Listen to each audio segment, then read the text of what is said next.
I have hired coaches that are well beyond where I'm at. I've gone to high level retreats of women that are way further along in business. I want to get in those rooms because I know when I get in that room, new ideas are birthed every single time because you get Mhm. out of your own environment. Like if you're the smartest person in the room, you need to find a new room. That's incredibly valuable. You don't achieve the goals you have by being the person you are today. You grow into the person you need to be to achieve the goals that you set for yourself.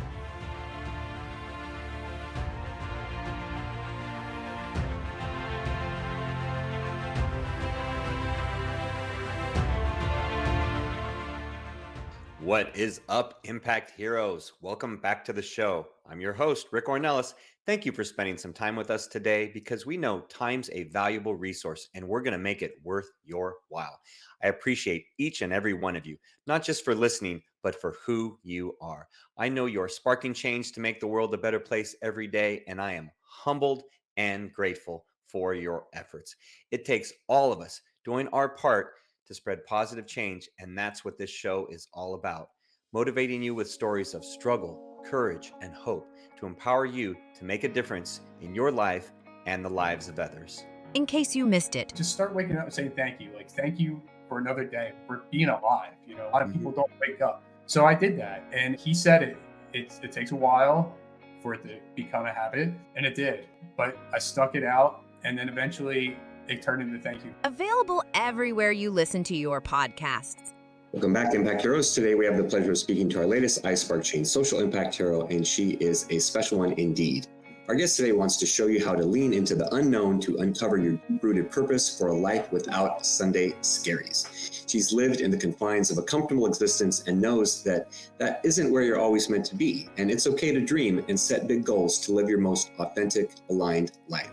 She's honest, driven, passionate, and it fills her soul to empower you with heartfelt conversations about tackling business development, mastering a growth mindset, and embracing multi-passionate dreams. She knows we deserve an uplifting space to feel encouraged and supported through the messy parts of life and the challenges of building a business.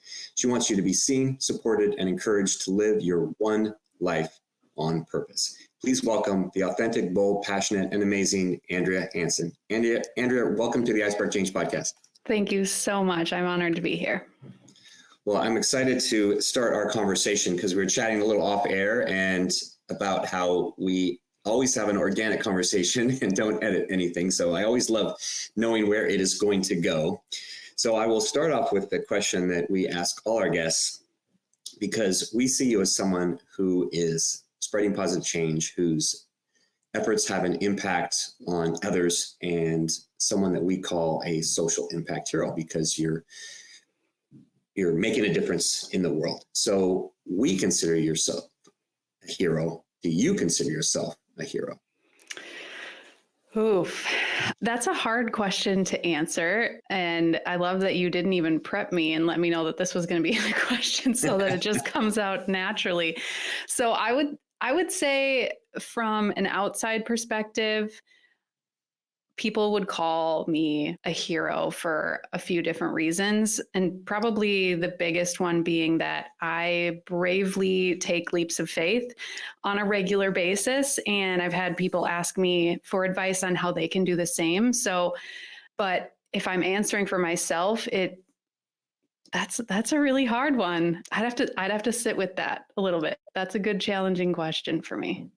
Okay, good. Well, we'll let that sit for a while because it's an acronym that, our definition is an acronym of, the H is that you honor your purpose, the E that you engage your audience in your mission, the R that you ripple your message to others to spread positive change, and the O that you open your heart to the world. So I'd say every time, and we're, 150 or some odd interviews in, every time by the end of the show, I've basically had the person convinced because they've checked all those boxes at least. So by my definition, yes, a hero. Now they don't always like calling themselves a hero. And, some people makes them feel uncomfortable because of the comic book sense of the word. But yes. But we'll see how you feel by the end. So we'll circle back to that one. Perfect.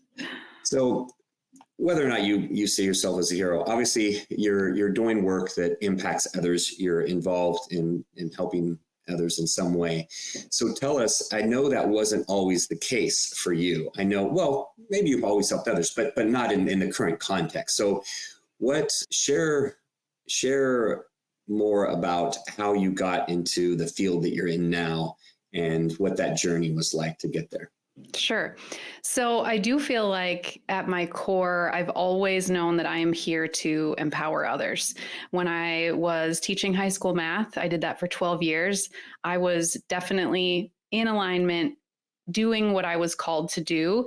The best part about teaching was study hall and having those real conversations with my students. What do you want to be when you grow up? Let's figure out how to get you there.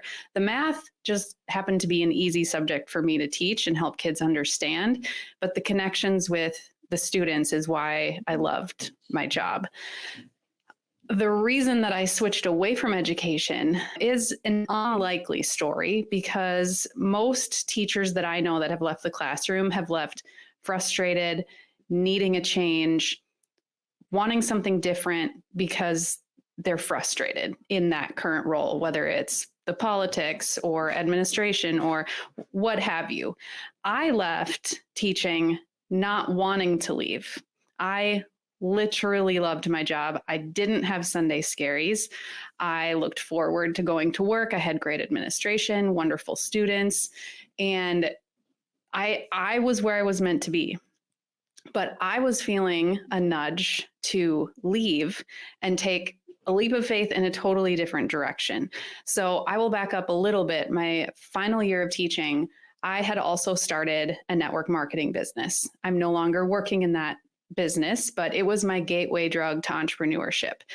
I freaking loved it. And I loved that I got to empower others and live in a healthier way with workouts and eating healthier. And I got to cheer people on and encourage them. And I was making money doing it, and I was pretty good at it. So as a teacher who has this ceiling of income, I finally was able to see, okay, the harder I work, and I have a really good work ethic, the harder I work, the more money I make, which is not something that happens in education. The guy down the hall, the girl down the hall could be a terrible teacher and they're still making the same amount of money as you. Now, it's not all about the money. It's also about the impact. I had a set number of students that I could impact every single year, and I wanted to do more. I wanted to touch more people's lives. So I was feeling this nudge. I did not want to leave the classroom. My husband actually came to me one day and was like, I think you should leave the classroom. And my husband is very risk averse, likes regular paychecks. So this was not like him to say that. But once I heard that he was also getting the nudge, I was like, okay, this is divine. This needs to happen. We're just going to take this leap of faith. So that's how I initially got into entrepreneurship. All right. So thank you for sharing that. And one thing that comes across in what you're saying is that the importance of serving others, the importance of impact and everything, and that you always felt that you did that in the classroom, and I'm sure you obviously did, and that you could do it in a bigger scale with network marketing and growing beyond that. So that's one side of it, is the service side, which you can, people can do that in lots of different ways, right? You can have impact in many different ways. From now the entrepreneurial life, and I started my career in corporate and different layers of sales and training and management and executive leadership and all that, and then working with a couple of startups and becoming an entrepreneur just about 9 years ago. And so I know those journeys are very, very, very different. So what I'm curious about, Andrea, is did you have, a lot of people say and I've coached a lot of entrepreneurs, I've worked with a lot of entrepreneurs over the years. Did you have that quote unquote entrepreneurial spirit, or feel that you had that spirit inside of you when you were teaching? Did you have that drive to grow beyond the classroom or to do more than you could in the class, like that type of thing inside? Was that a part of what always was a part of who you were? So I've always loved small business. My first jobs in high school, I actually worked in small town gift shops. Just loved everything about that. I now own my own small business. I have a boutique and a couple other businesses on the side of that. But I've always been fascinated by business in general, but also felt nudged to go into the education route. And it was something that I felt naturally skilled in. So I went with it. I loved it, but bubbling inside of me was always that, like, how could I start something of my own? And how could I be a leader to a team of people? There was always those questions bubbling in the back of my brain, but I never itched that until that first business during my last year of the classroom.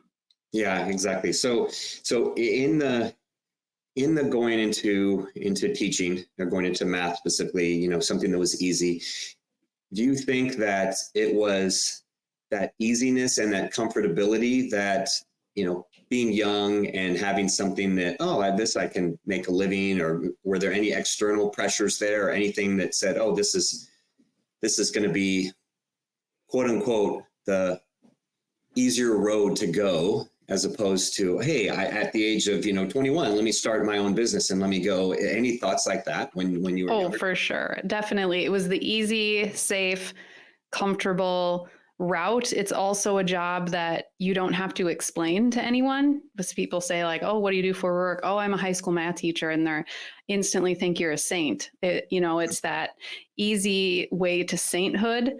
And when I left the classroom, it took probably 3 or 4 years for me to shed that identity and to, like, mourn the loss of, I have to use more than just 3 words to tell people what I do for work. And it felt, I don't know, I had close friends tell me that I was selling out and that I was wasting my talent. And I mean, I had all the things said straight to my face when I left, because people didn't understand my journey and they thought that I should keep them comfortable by staying with the status quo. So yeah, so talk about that for a second, because I know that's a big challenging part when you go against the norm, right? When you kind of you're the salmon swimming the other direction, right? When everyone's going in downstream and you're going upstream. So what was that like were you able to find some individuals? I know you have some friends you work with. Were you able to find some individuals for support that you leaned on, or did a lot of it come from inside? Or what was that initial time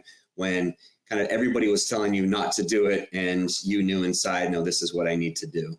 And you and your husband, so thankfully you had his support. yeah, very thankful, because that was a big leap of faith. And my future leaps of faith after that took a little bit more convincing on that end. But this first one, he knew in his gut that it was right. I would say it was a combination of finding friends who got it. Like, there's just this sense of, you understand, you've been through this, this feeling.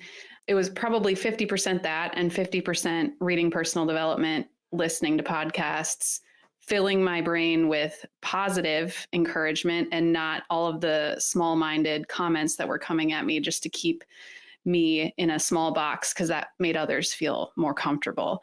It was not easy. I lost one of my closest friends over this decision because she did not think I was making the right choice. And she asked me to just go back to how I used to be before I started reading personal development, before I started a business. She couldn't wrap her brain around this new version of me that was not okay with comfort and mediocrity. And I'm always wanting more. I want to learn more. I'm a lifelong learner.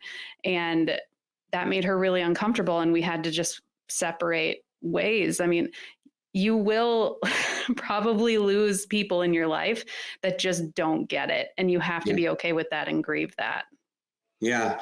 And an interesting component of what you shared, Andrea, is that a lot of people, they cling to the version of ourselves that they have in their mind or that they're comfortable with.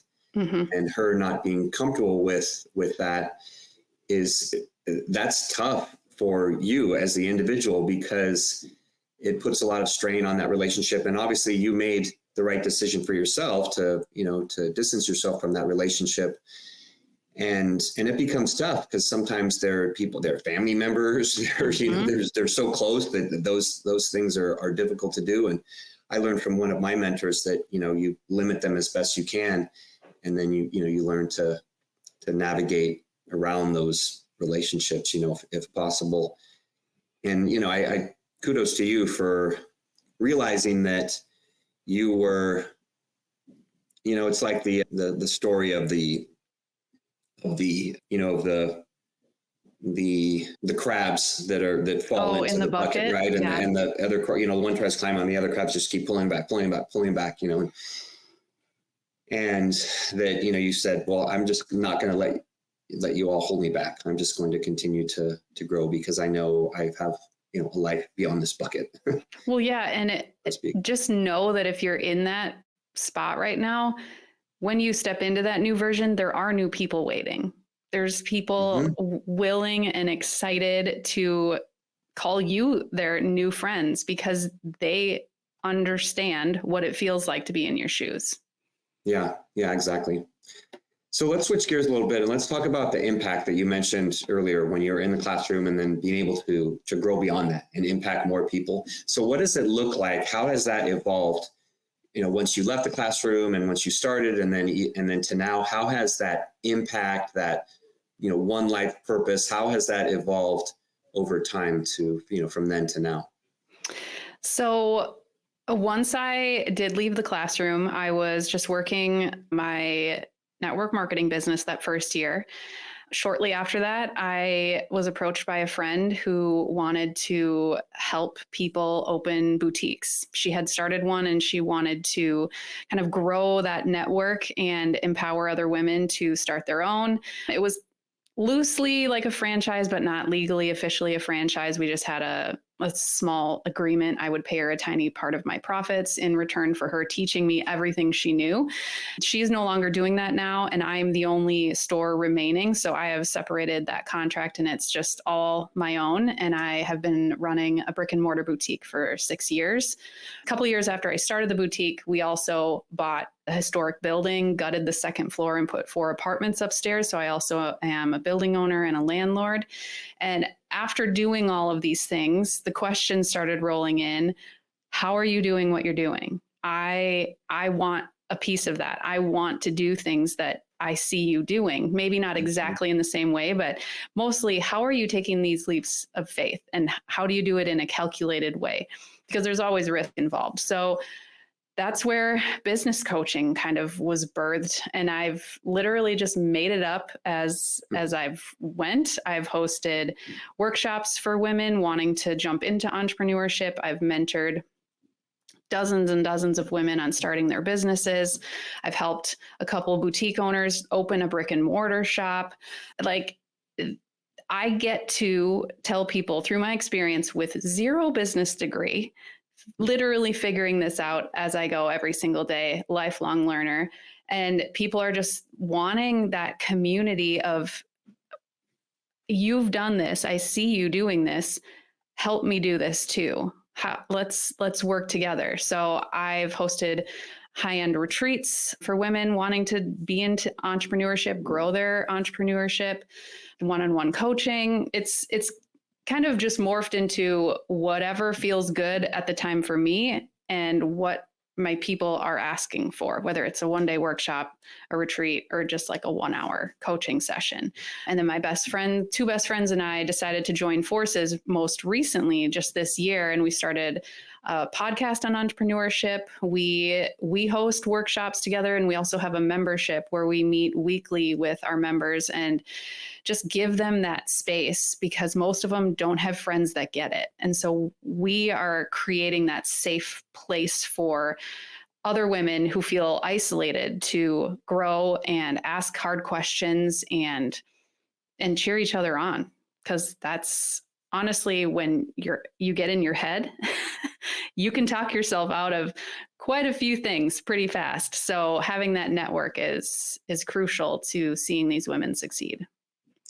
And I would guess, tell me if this is accurate. If this is accurate, Andrea, I would guess that kind of like what we talked about, where there's those people that are here and you start growing here and then they're uncomfortable, right? And then there's this whole different tribe that you come, and all of those people, they're trying to get there, and they see you a little ahead and they're like, hey, can you reach your hand back and can you help us get where you are? And so I would guess that in that new community, that, the new tribe of individuals, that the response was very positive, was, tons of people that wanted to reach out and that you've been able to help, as you said, in lots of different ways, it sounds like. But. Yep. That is literally the analogy that I use. And I encourage other women to be mentors as well, is you literally just have to turn around and find someone who's 1 or 2 steps behind you and help pull them along to where you're at. If we're all doing that, the ripple effect is crazy. And I tell people all the time, I did not go to business school.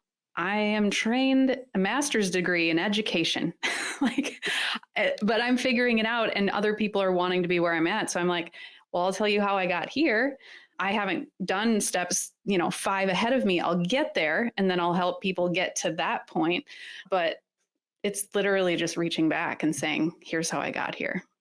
Yeah, that's what it takes. And you use some of the language that we use on our program, the ripple effect, which we'll get to a little bit later here, just in a few minutes. But so obviously you've helped others. You talked about personal development, podcasts, things like that. Have you had a specific mentor for yourself, or mentors, that were farther along in that journey than you were, to be able to help you along the way? Absolutely. And I would never ask any of my coaching clients to do things that I haven't also done myself. So I have hired coaches that are well beyond where I'm at. I've gone to high-level retreats of women that are way further along in business. I want to get in those rooms because I know when I get in that room, new ideas are birthed every single time, because you get out of your own environment, you get around other women who are further than you. Like, if you're the smartest person in the room, you need to find a new room. Constantly looking for other groups that I can attach myself to, learn what I need to learn from that, investing the thousands of dollars required to be in those rooms, because honestly, even just paying that ticket changes who I am, because I'm like, I am worth this. I am worthy enough to be in that room. So I absolutely can't say enough good things about always looking for somebody that is further along so that they can turn around and help me get to where they're at. Yeah, it's incredibly valuable. And Jim Rohn always spoke about, if you're familiar with Jim Rohn, but he always spoke about, you don't achieve the goals you have by being the person you are today. You grow into the person you need to be to achieve the goals that you set for yourself. And that's another way to describe what you've gone through, is that you've grown into, the person you want to be, and others have helped you along the way. And now you're continuing to help others, that are not as far along in their journey as well. So what's been the biggest challenge we've talked about some of the challenges from an individual perspective. What's been the biggest challenge from a business perspective? Because we have a lot of entrepreneurs, a lot of business owners that listen to this program. What's been that biggest challenge? My biggest challenge has been so I have a boutique in a small town, touristy area, and my default is to assume the best in everyone. And in my mind, the only way we can all be successful as small businesses in our downtown is to make room for everyone at the table. So, for instance, I have a women's clothing boutique. I helped another gal who wanted to open a women's clothing boutique. We even share a few brands that we both buy from. And there's no scarcity in my mind. There's enough success to go around for everyone. I'm going to help her open. I walked her up to the property manager, helped her negotiate a lease, helped her set up her point of sale, because she was only selling online before this. And it didn't even cross my mind that she would be competition. And she hasn't been. We've both been able to be successful. And when I hear that other business owners who I think are like, they get it, you know, like this community we've been talking about, like these are people who understand growth and success and all of that. When I hear small-minded thoughts spill in from that community of entrepreneurs, because in my head, all entrepreneurs just get it, you know, that has honestly been most recently the hardest thing for me to deal with. And knowing that I have no control over how somebody views something, but inside I want to change their mind and help them see that there truly is space for everyone. And the more, for instance, in my situation, the more choices tourists have to stop in and shop at dozens of stores is only going to help all of us because they're going to stay in town longer. So dealing with scarcity mindsets in others after the 9+ years I've done of mindset work on myself is challenging. And I'm kind of in the thick of it with a specific situation right now. And I wish I could just hug this person and be like, you will be okay, even if more stores come that are similar to yours. So I am a diehard believer that there is enough success for everybody to go around. And we just need to be making room for every single person who wants to be at the table. Yeah, that is a great belief to have. And I agree with you. And I've done the same thing with my brick and mortar business and the network we have for similar type businesses to support one another. And it's, you know, the old saying, if you raise a tide, it's going to float all boats. I mean, it truly has come to pass, you know, in our situation. It sounds like in yours as well. And yeah, if more people had that mentality, then, you know, it'd be win for everybody. And it's always better to create the wins or win-win-wins than, you know, a lose-win situation. So you've obviously you're impacting others on a greater level. You've grown a lot yourself. What would you say how would you define your purpose today? I would say my purpose is what I stated at the beginning of the call, which is to empower others. I truly see every single person as just a enormous basket of opportunities in their own life. They could take so many different directions, and I love talking to them, figuring out what lights them up, helping them see that they can literally create this life that they want if they work on their mindset. And I just love seeing people succeed. It's the best thing. And my goal in all of my endeavors is just to see people feel aligned in their calling and empowering them that they absolutely can do it. Well, definitely a heroic purpose. So we'll go with that.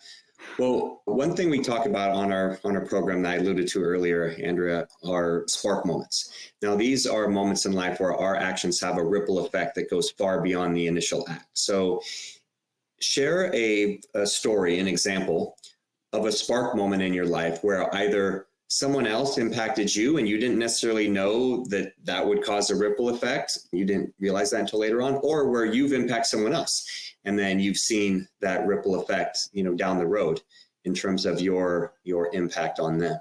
Let's see. I would say the ripple effect of simply getting invited to start my first business. It seemed so small, but the ripple effect of now being able to I've helped dozens of other women leave their 9-to-5s to follow their passion, all because of that first initial invitation to join that accountability group. Like, my entire life has changed from that one singular moment of a girl being brave enough to just be like, I think you'd be really good at coaching people. And it all happened from there, and all the lives of, you know, the team that I was able to build with that. But then also now business coaching and helping people in a multitude of businesses it's just been very amazing and humbling, honestly, when I think back how everything has changed from that one question. Yeah, thank you for sharing that. That is a definite example of a spark moment. That one question is a spark moment, and where have things gone since then, and where will they continue to go? Yeah. Right. You never know how long that ripple continues to go, and the lives that you've impacted, and then that they will continue to impact. So that's where it goes, far and wide, and that's how we change the world on a regular basis. So, yeah, beautiful ripple effect indeed. So before we get to our final question, Andrea, where can our audience learn more about you and your work and connect with you and everything that you're doing? I think the easiest way is on Instagram. I have all of my various business accounts tagged on there. So that would be andrea.hanson.82 over on Instagram. All my links, everything is over there. Okay, well, we will make sure we put that in the show notes, and everyone can connect with you there and then learn more about what you have going on.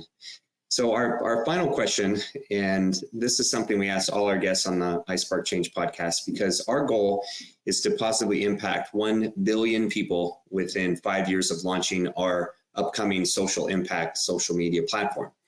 Now, we know we can't do it alone. We know we need the help of impactful leaders like yourself to help show others the way, because a lot of people feel, as I once did, and maybe as you did, that they're too small to make a difference. And so we value your thoughts and opinions as a social impact hero. So I want you to peer into the future and, peer into our little crystal ball here and tell me, what can the world become if everyone starts believing that they can impact on a bigger scale and impact our future? Oh my gosh. If everyone just simply believed that they could do everyone has something laid on their heart, something bigger than themselves. I know that for a fact. Some of us have really done a great job of stuffing it down, but if you get quiet enough, we all have a calling on our life. And if we all could, number one, just believe that it's possible and follow through with that, I mean, there wouldn't be division, there wouldn't be wars, it would be so freaking cool. I feel like that is honestly one of the biggest causes of anxiety and depression, is that we aren't living in that. We're fighting against it, and our brain is like not knowing what to do because it's not in that space. I myself have struggled with bouts of that, and I think most mental health things are in some way tied to that. There are obviously other factors, but oh my gosh, that would be beautiful. Yeah. Well, thank you for your answer. That is our goal, and we'd love to have you be a part of it. So to realize that world would be an incredible thing. Mm-hmm. So thank you, Andrea, for taking your time to share your heart and wisdom with our audience. You came in, you over-delivered, as I knew you would. Your desire to be impactful is evident, and you're filled with passion, humility, and you lead with a heart of service and gratitude, which tells me you're going to continue to have success in all facets of life, and this is only the beginning of your time as a social impact hero. Thank you so much. All right, Impact Heroes, it's our stories that connect us all, and we loved hearing Andrea's today. Andrea Hanson, you're not only an inspiring and amazing human being, you truly are an iSpark Change social impact hero. We'll see you all next time. Do you want Rick to speak at your event? Here's what others have to say. Did not know his story, and it was so inspirational, and his presence on stage, his authenticity was just incredible. Performance made me feel some type of way. My name is Craig Siegel. If you're looking for a speaker for your next event, hire Rick. I promise you this, you will not be disappointed. Visit rickcornelis.com to book him today. Remember, Impact Heroes, every positive action can be a spark moment that has a ripple effect that spreads far beyond the initial act. So go out there and spark change. Don't forget, if you enjoyed this episode, then please smash that 5-star rating on iTunes or Spotify and leave a review. We value your comments, and we want to hear from you in the community. Thank you for listening. God bless you, and we'll see you next week on the iSpark Change podcast.